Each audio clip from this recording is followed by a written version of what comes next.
paz do Senhor, meus irmãos, estamos mais uma vez aqui, pela graça de Deus, vamos dar início a mais um trimestre, e neste trimestre nós iremos falar sobre a carta aos Gálatas, né?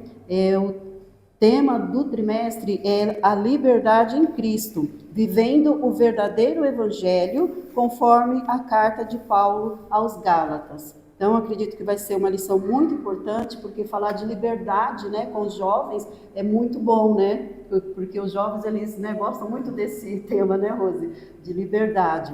Mas vamos ver o que é a liberdade à luz da palavra de Deus, né? E de acordo com o que Paulo escreveu na carta aos Gálatas. Hoje eu e a professora Rose vamos comentar esta lição. E a lição de número 1 o título da lição é Gálatas, a Carta da Liberdade Cristã, será ministrada no dia 6 de julho de 2025. Antes de mais nada, nós vamos iniciar com uma oração. Você pode orar, Rosa? Senhor Jesus, Pai amado, obrigada, Senhor, por essa rica oportunidade. Pedimos para que o Senhor abençoe a cada professor nesse início de trimestre, que o Senhor possa se fazer presente, que o Senhor possa estar com cada um, Senhor, orientando, ensinando e abrindo o coração dos nossos alunos e os nossos corações para que nós possamos aprender cada dia mais sobre a Sua palavra. Nos ajuda nesse trimestre, Senhor. É o que te pedimos e já te agradecemos. Amém. Amém. Bom, o nosso texto principal se encontra na carta aos Gálatas, capítulo 2, versículo 16, e diz assim: sabendo que o homem não é justificado pelas obras da lei, mas pela fé em Jesus Cristo. Temos também crido em Jesus Cristo para sermos justificados pela fé de Cristo. O resumo da lição diz que a carta aos Gálatas é uma exposição da salvação pela fé em contraste com a salvação pelas obras. E aí eu vou pedir para você ler os nossos objetivos, Rose. Sim. Os nossos objetivos são entender o panorama geral da carta aos Gálatas, compreender o contexto histórico em que a carta foi escrita, refletir a respeito dos ensinos da carta aos Gálatas para os nossos dias. Exato. Bom, na nossa introdução, eu vou ler uma parte aqui da introdução. Ela começa assim: ao longo deste trimestre, estudaremos a carta de Paulo aos Gálatas, escrita no primeiro século da nossa era. Essa correspondência foi enviada aos crentes da região da Galácia e buscou mostrar aos seus leitores a importância da liberdade cristã e a suficiência do Evangelho. No finalzinho, o último parágrafo, fala assim: rever os ensinos do apóstolo nesta carta pode nos fazer refletir a respeito da importância de valorizar o sacrifício de Jesus e não nos deixar levar por ensinos estranhos, que buscam colocar o esforço humano como um substituto à graça de Deus. Então essa lição ela vai ser de grande importância para nós, porque nós também vivemos nesse contexto, né? Assim como os irmãos ali na região da Galácia receberam aquele ensinamento ruim, né? E hoje também não é diferente. Nós somos bombardeados por todos os lados com ensinamentos diferentes, ensinamentos contrários à palavra de Deus. Então, o estudo dessa lição vai ser muito importante, não somente para os jovens, mas para nós também, enquanto professores. Enfim, um estudo importante para toda a igreja. E o nosso primeiro ponto fala a carta aos Gálatas, o contexto. Nós sabemos, né, o versículo 2 da leitura em classe fala assim: e todos os irmãos que estão comigo às igrejas da Galácia. Então, quando fala as igrejas da Galácia, nós entendemos que não era uma igreja só que existia naquela região.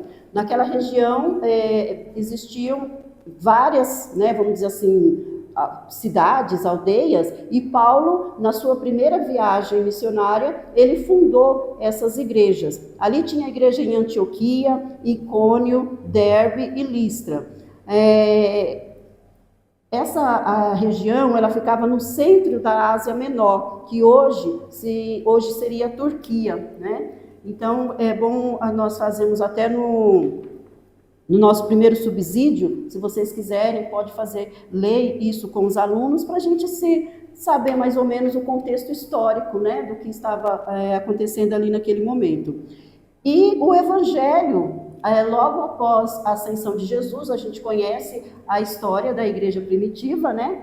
O Evangelho começou a ser anunciado ali pelos discípulos e o Evangelho começou a crescer. Muitas pessoas aceitaram a Cristo e aí começou a perseguição, não é? E pela perseguição, muitos irmãos, né, começaram a se dispersar, fugindo realmente ali de Jerusalém. Então, através dessa dispersão, dessa fuga por causa dessa perseguição, o Evangelho foi ganhando espaço, né, Rose, em outras regiões além da Judéia. E Paulo e Barnabé também, no meio desse contexto, eles foram enviados para essa região, onde, como eu falei, na sua primeira viagem missionária é fundada essas igrejas. Então, eram pessoas gentias, né? E diz que, de acordo com os historiadores, eu até fiz algumas anotações aqui, o povo da Galácia, Rose, eles eram considerados um povo instável e que gostavam muito de mudanças, de coisas novas. Talvez por isso, né, essa natureza deles de instabilidade, de gostar de coisas novas, aliado pela frieza espiritual, porque eu acredito que teve uma frieza espiritual ali para eles darem ouvidos àquele ensinamento, né? Então eles já tinham essa natureza meio, né, instável. Aí, com a frieza espiritual, que eles começaram então a dar ouvidos àqueles ensinamentos errados. Mas aqui o que nós, no segundo parágrafo, importante para nós hoje, que fala assim, muitos gentios se tornaram cristãos e com o aumento deles entrando na igreja, crendo que a salvação prometida por Cristo vinha pela fé, eles acreditavam sim, eles acreditavam que a salvação era pela fé, acreditavam que a salvação era pela graça, mas aí começaram a dar ouvidos àqueles ensinamentos, que precisava de outras coisas, que a graça não era suficiente, olha só, que a fé somente não era suficiente, precisava de mais algumas coisas. Mas houve ali um choque cultural, né? Os novos crentes, juntamente com... Quando eles chegaram ali naquela região, eu imagino que é como na África, né? Ou em outros países que os nossos missionários estão. Há aquele choque cultural, porque alguém está indo de um país, levar um ensinamento de outro país, no caso de Paulo, né? e Barnabé.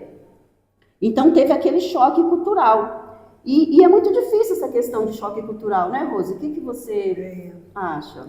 O choque cultural, Edna, ele é interessante porque a gente pode ter um choque cultural de país para país. Algum imigrante vem para o Brasil e ele precisa se adaptar ou à comida, ou à língua, ou à forma de costumes no geral, de se vestir também, né? No caso desse povo, você antecedeu dizendo que eles eram instáveis, então eles aprenderam com Paulo a palavra da verdade e aceitaram e entendiam essa palavra. Então isso era muito bom. Os judeus se converteram e os gentios também se converteram. E estava indo tudo bem. Mas, de repente, surge um novo ensinamento, né? Surge um novo ensinamento com base no primeiro ensinamento de Paulo, só que agora eles acrescentam algumas coisas a mais. Esse é o grande problema, né? Sim. E aí isso causa um choque naquele povo. Por quê? Eles eram principalmente aqueles que eram judaizantes. Eles criam em Deus, mas eles criam na lei mosaica. Eles aceitam a Jesus, mas vêm com alguns resquícios de ensinamentos dessa lei que já tinha sido falada por Paulo. Agora é tempo da graça. A lei foi importante, mas agora é a graça. E o povo tem esse choque, esse embate cultural, moral, né? E isso causa um abalo espiritual no povo, porque não é fácil lidar com esse choque. Eu aprendi que a lei é importante, e era mesmo, né? Mas agora vem Paulo ensinando que é pela graça. Então o povo teve um choque com isso. Como Paulo ele veio, ensinou e saiu evangelizando para outros países, esse povo não é porque eles estavam sozinhos lá, enfim, mas Paulo envia essa carta para dar um alerta para eles. Peraí, tá tendo um problema aí e eles precisam se consertar, né? Eles precisam se reorganizar, porque eles estavam deixando de lado a fé pela graça, né? Então isso é importante analisar isso. A gente às vezes sofre isso também, né? A gente estava no mundo, então a gente tinha uma cultura, a gente tinha um ideal lá. Agora a gente faz parte da igreja de Deus, então as coisas mudam. A princípio é um choque, também cultural, porque eu tinha uma cultura de estar lá, agora eu estou aqui. Então é mais ou menos isso que aconteceu lá, né? E a gente tem que lembrar e deixar bem claro na nossa sala que essa questão da cultura ela é importante sim, não é? É importante em todos os lugares, mas a cultura ela precisa estar sujeita ao filtro da palavra de Deus. Sim. Não é? A partir do momento que a cultura ela vai contra os princípios da palavra de Deus, aí alguma coisa está errada. Sim, que foi o que aconteceu aqui, não é? Porque Paulo tinha sido muito claro quando ele fala da salvação, que a salvação é pela graça através da fé, isso tinha ficado muito claro. Mas aí chega essa turma, né, vamos dizer assim, que são os judaizantes, né, que eram fariseus que haviam aceitado a Cristo, judeus, enfim, que haviam aceitado a fé, mas acreditavam que precisava de mais alguma coisa, começaram a focar principalmente na circuncisão. Então eles diziam que todos aqueles gentios que não estavam acostumados com nada sobre circuncisão, sobre guardar a lei, mas agora aceitaram a Cristo, maravilha, glória a Deus, mas precisa também se circuncidar, precisa observar alguns costumes da lei judaica, e isso daí estava errado. Então é onde Paulo intervém, né? Porque a graça, ela é suficiente para a salvação, não é? A fé é suficiente, não precisa de uma ajuda mais para isso.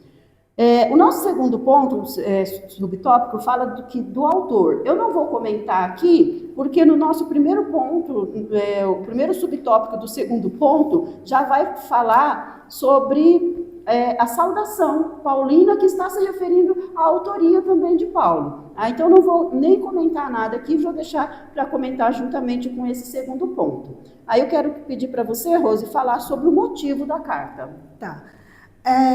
Ela foi escrita ali com o objetivo de alertar aquele povo que foi ensinado, né? Alertar que eles estavam correndo um risco muito grande com essa quantidade de informações acrescentadas à palavra de Deus, aquela que Paulo tinha trazido como pregação, né? Foram muitos os convertidos, foram muitas as pessoas que aceitaram a Jesus e aceitaram a Jesus pela fé na graça, né?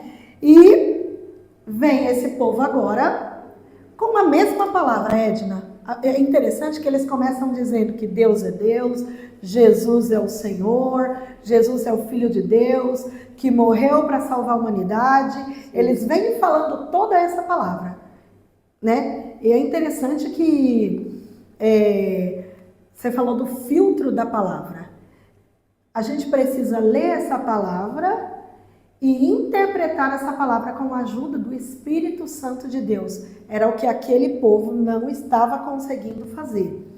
Então Paulo, ele vem com essa motivação, escrevendo essa carta, para que aquele povo entenda que não precisava, que Jesus não precisava de ajuda com relação ao plano da salvação, né?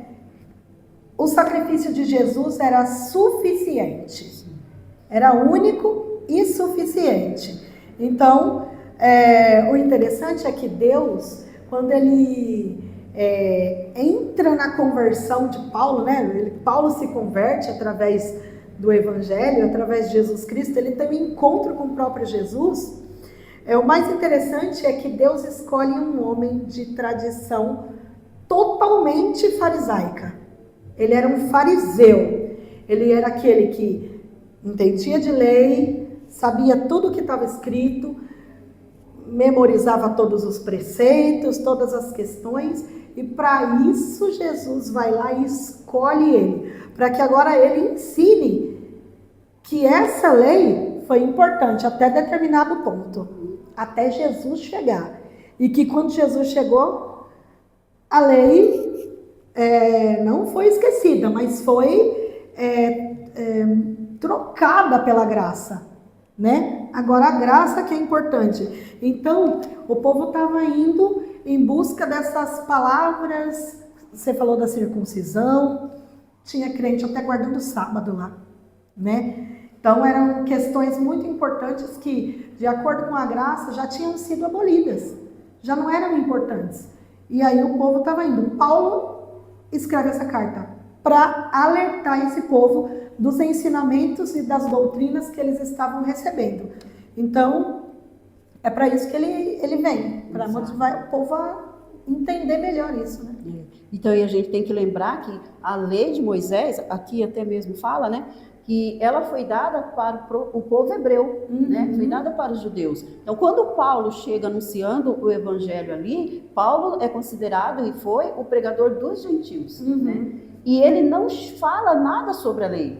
Ele vem anunciando o evangelho de Jesus Cristo, baseado na graça, pela fé. Sim. Ele não fala nada da necessidade, ele fala sobre a lei nas suas cartas, fala, mas não da necessidade de usar a lei ou seguir a lei para a salvação, né? Porque essa lei, ela foi dada para os hebreus e não para os gentios. Sim. E aí, né, houve toda essa confusão. E aqui no nosso subsídio, Rose, tem duas perguntas interessantes que o autor faz.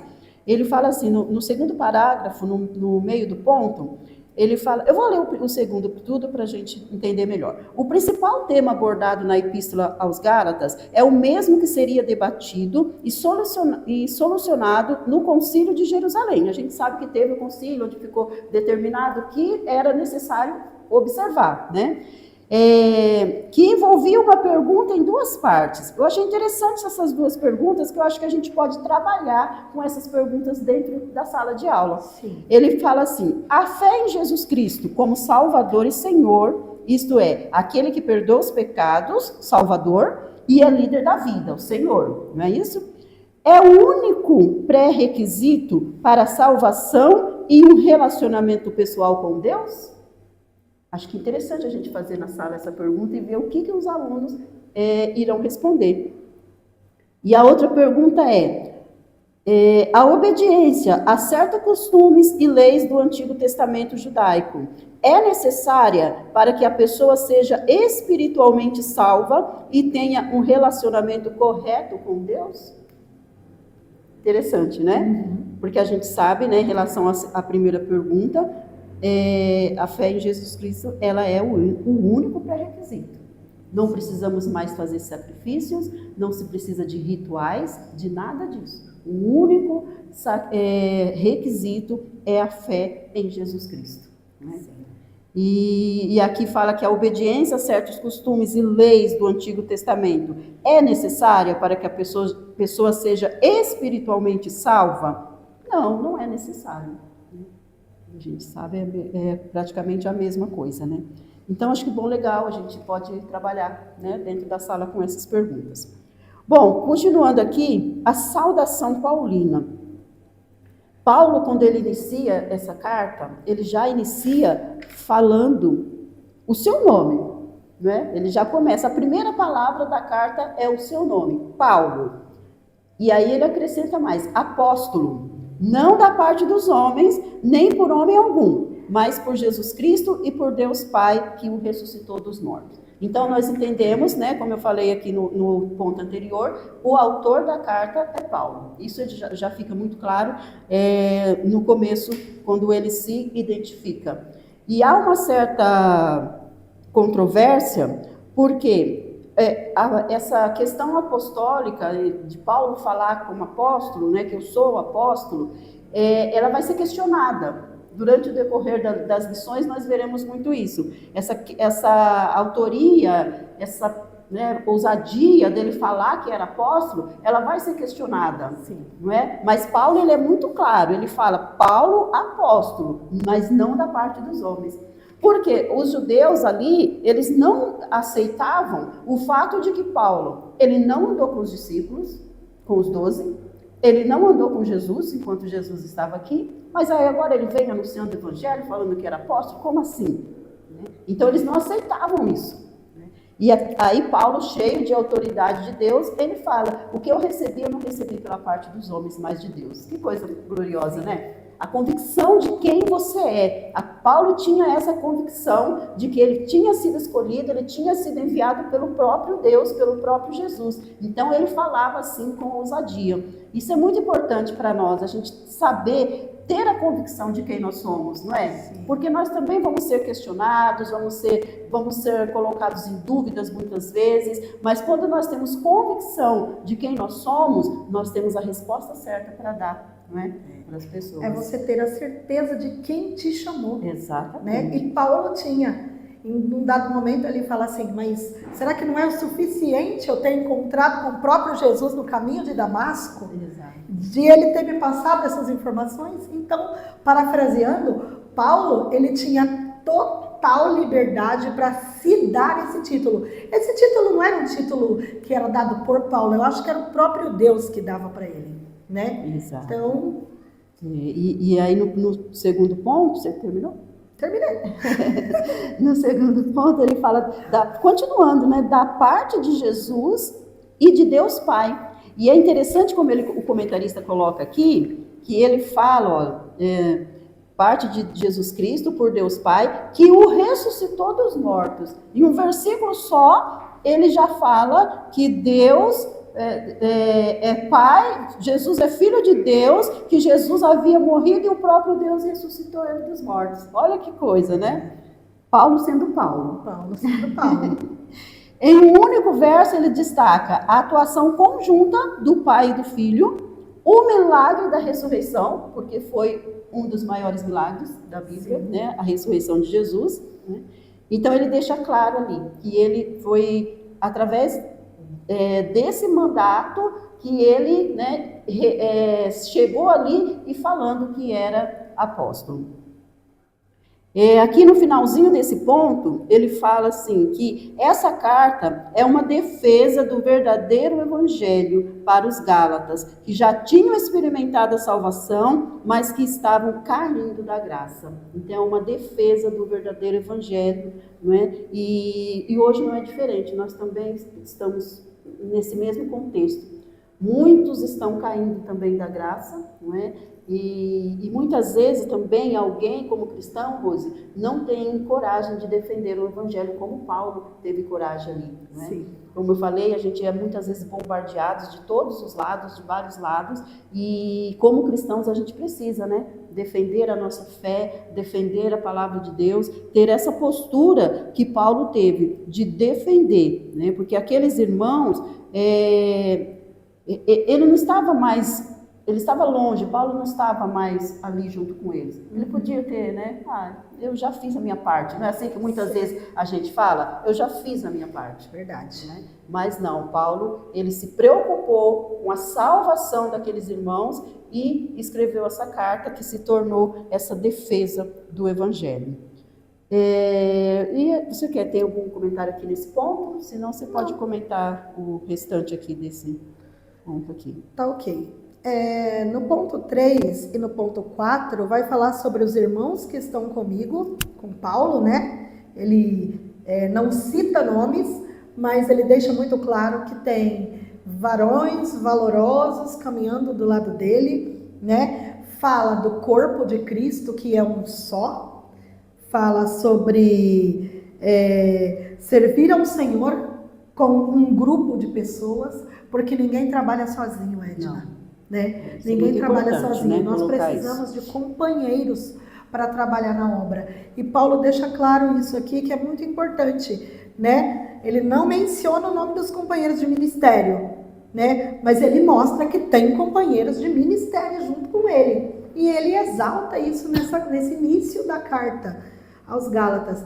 E sobre os destinatários, Edna, a gente entende, é interessante porque a gente fala da igreja da Galácia, né? Mas são as igrejas da Galácia. São várias igrejas. Não é um ministério apenas lá.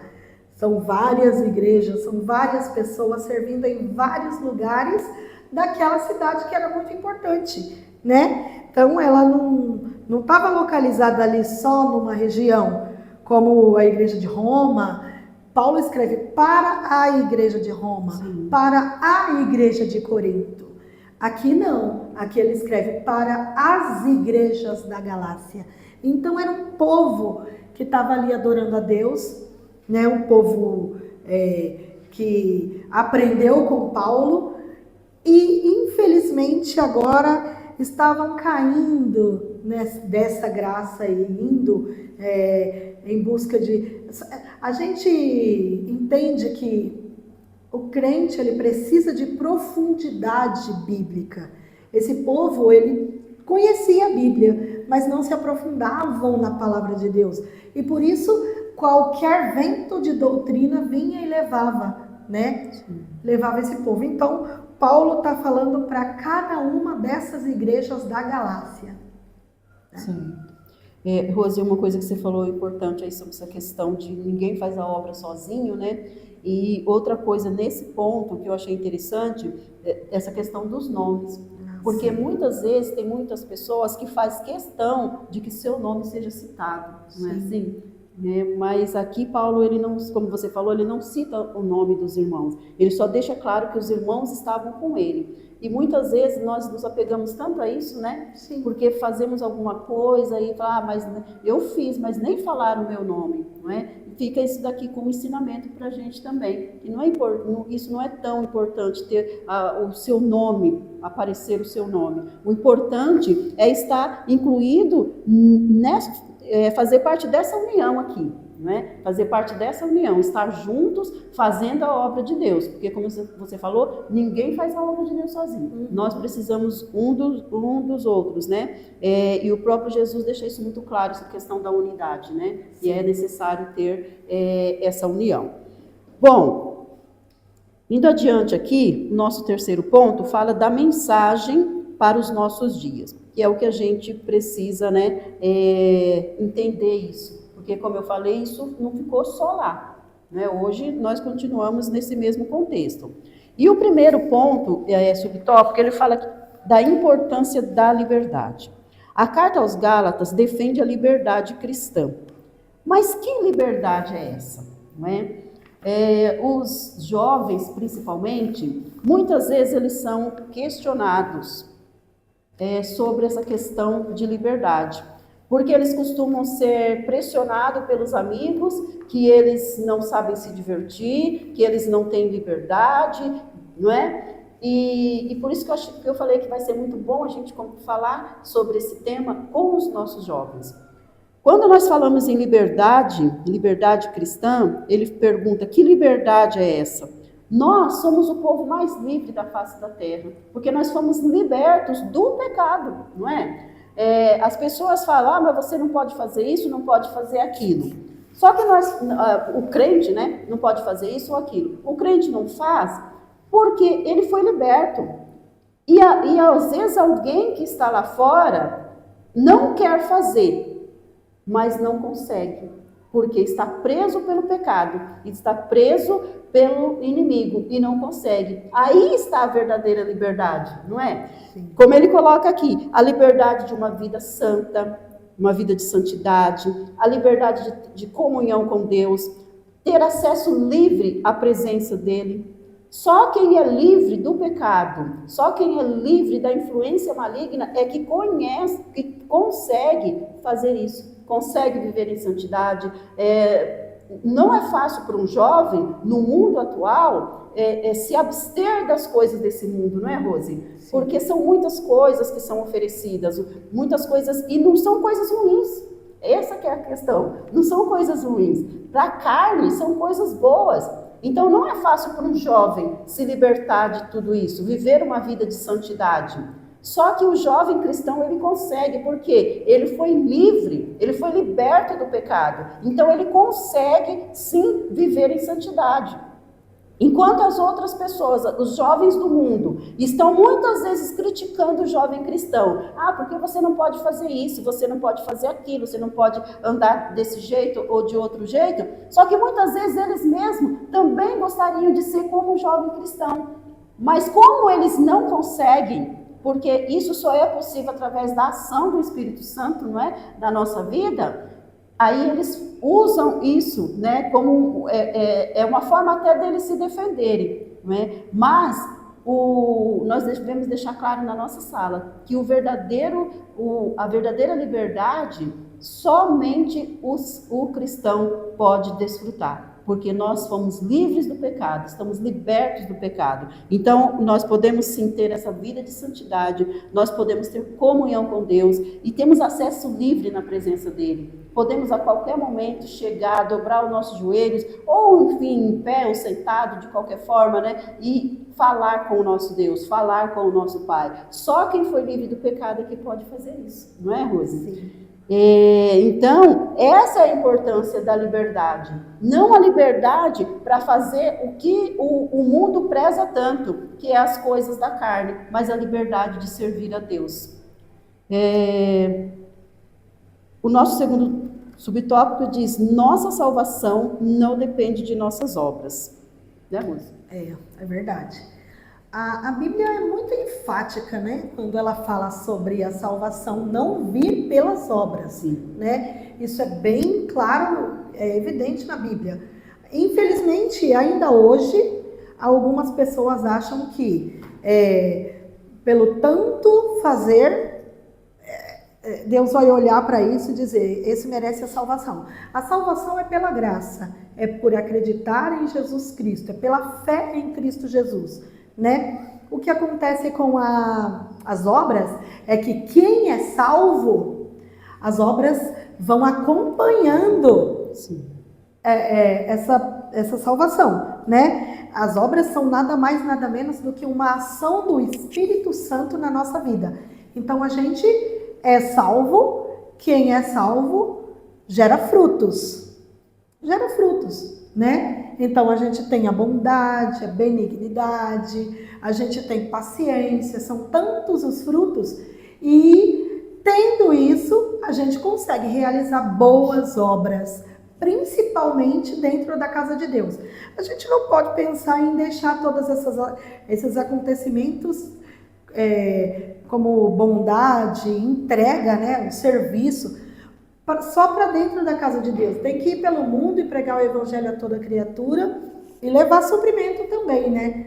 Às vezes a pessoa vê uma pessoa na rua, ela precisa de alimento, você vai e ora por ela e dá o alimento. Então, isso é obra. Mas se você fizer tudo isso e não crer que Jesus é o Salvador, então não adianta nada, né? Mas o povo lá estava sendo ensinado que as obras eram mais importantes do que a salvação, através de Jesus. Então, Paulo vem também combatendo isso. O que eu percebo, Edna, nessa carta de Paulo, é que ele não alivia para esses irmãos. Ele é duro. Ele fala sem rodeio. Talvez esse Paulo aqui pregando num púlpito aqui, na nossa sede, num congresso, ele fosse ser muito criticado pela dureza das palavras dele. Mas Paulo é claro em dizer: a salvação não é pelas obras, né? E isso ele deixa muito claro aqui. Verdade, né? Como ele fala aqui que o sacrifício de Jesus, ele não precisa ser complementado, né? Com Sim. obras feitas pelos homens, que era o que aqueles os judaizantes, né, como diz o nosso último ponto aqui, né, eles eram considerados judaizantes, porque eram crentes, mas ainda observavam a cultura dos judeus. Então, Sim. eles se dominaram, foram denominados como judaizantes. Então, é isso que eles diziam. a graça, aceitaram a Cristo, tinha graça, mas precisava de mais alguma coisa. Então, quando nós pensamos dessa forma, quando alguém faz isso, o que acontece? Acaba anulando o sacrifício de Jesus na cruz. Porque o sacrifício de Jesus nós entendemos, aprendemos e entendemos e cremos que ele foi suficiente. Não é? Jesus efetuou o sacrifício uma vez para sempre, não é? E não precisa de mais nada. Então hoje, irmãos, essa lição é apenas para a gente ter mais ou menos um vislumbre do que nós vamos estudar durante esse trimestre. Vamos falar sobre essa liberdade. E que o Senhor nos ajude, né, durante mais esse trimestre, que nos dê graça, nos dê sabedoria, para que possamos passar isso com graça para os nossos jovens, né, Rose? Uma coisa também, Edna, só para finalizar aí a sua fala, aqui tem um trecho nesse livro que fala assim, ó, ele próprio, como fariseu convertido, Paulo, sabia da importância de certos costumes judaicos. Ele nunca desprezou os costumes judaicos. Pelo contrário, tinha alguns costumes que ele colocava como prioridade. A oração era um costume judaico, o jejum era um costume judaico, né? O ato de dar ofertas era um costume judaico, isso permaneceu, e entre outros tantos, né? Aí fala aqui que os costumes, eles variam de um lugar para outro, é aquela questão da cultura, né? Tem gente que se reunia em casas, mas tinha gente que se reunia em templos, né? Então Paulo ele não entra nesses detalhes. O que acontece é que essas situações que estavam acontecendo entravam na doutrina da igreja, ferindo a doutrina dos apóstolos. E isso era preocupante, né? Porque se a gente for falar em doutrina, a gente acredita na Trindade. Então vem o povo falando que a Trindade não é importante, isso mexe com doutrina, né? Não é com costume. Aí Paulo ele deixa isso muito claro aí, ó, que tem costumes que são importantes, costumes judaicos importantes, e que ele preservava, né? Certo. Então é isso, professores. Eu vou finalizar aqui com a nossa conclusão. E fala assim, só uma parte da conclusão. Sempre teremos diante de nós o desafio de lembrar que a nossa salvação é recebida pela fé e que não precisamos seguir rituais de outras culturas que se proponham a ser complementares à nossa salvação. Então nós precisamos, é um desafio para nós nesse mundo atual, que é tantas coisas, são tantas heresias, tantas coisas diferentes, né, que vêm, né, sobre nós, mas a gente precisa ter convicção em quem nós temos crido. Amém?